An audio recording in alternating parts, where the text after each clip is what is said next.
السلام عليكم ورحمة الله وبركاته. النهارده يا جماعة إن شاء الله بشهادة الرحمن هصور لكم فيديو جميل جدا. الفيديو بتاعنا النهارده من الحسين، يا رب يعجبكم. تعالوا بقى معايا كده نشوف بقى الحسين وجمال الحسين.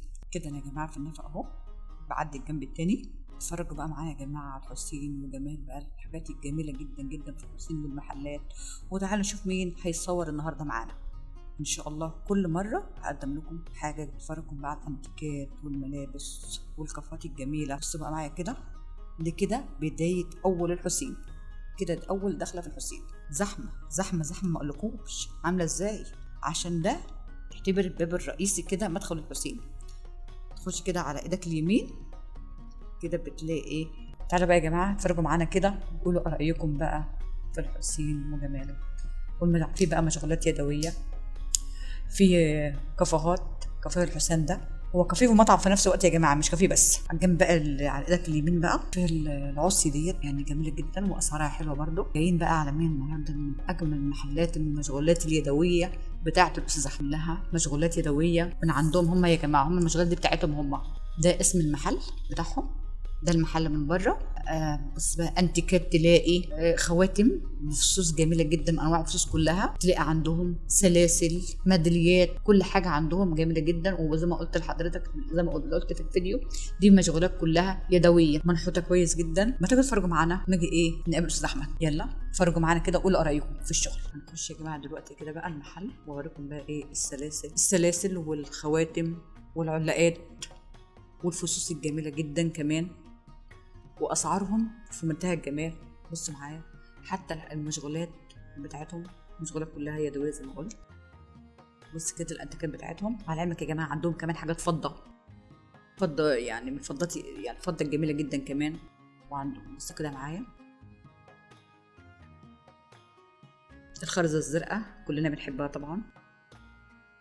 بصوا معايا كده المشغولات بتاعتهم،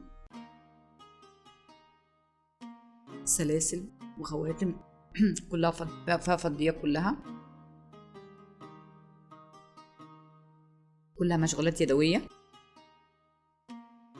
ولو انت عاوز حاجة كمان معينة هو بيعملها لك. يعني هو ما شاء الله شغلهم في منتهى الجمال والدقة كمان، وأسعارهم حلوة جدا.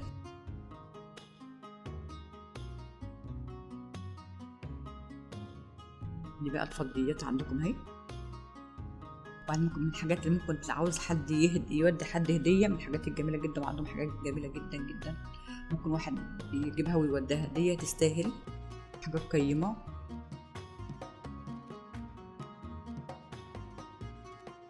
ده يا جماعة الكارت بتاعهم،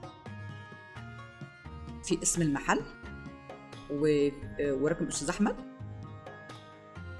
ده الوش والظهر بتاعه. ومكانهم يا جماعة ما يطوش. كده يا جماعة احنا خلصنا تصوير مع أستاذ أحمد واتكلمنا عن المشغولات اللي عنده. كده يا جماعة احنا في بداية خان الخليل. المحل بتاع أستاذ أحمد في بداية خان الخليل، من المحلات الجميلة جدا. هو المحل موجود هناك على ايدك اليمين. تعالوا بقى معانا ناخد جولة كده في الحسين، في شارع خان الخليل. بصوا بقى معايا كده اتفرجوا. ده شاب يا جماعة بيبيع عبايات من الشباب اللي هي المكافحة ما شاء الله عليه. هنا بقى الكمانجة. هنا بقى واحد برضو واقف بيبيع برضو مشغولات يدوية. ده هنا حد فتح محل بيبيع عبايات، انواع بقى العبايات كلها اللي هي مطرزة. لو الفيديو يا جماعة عجبكم اشتركوا في القناة وفعلوا الجرس واشتراكاتكم الجميلة. وان شاء الله الفيديو الجاي هيبقى اجمل واجمل. السلام عليكم ورحمة الله وبركاته. وما تنسوش يا جماعة تصلوا على النبي.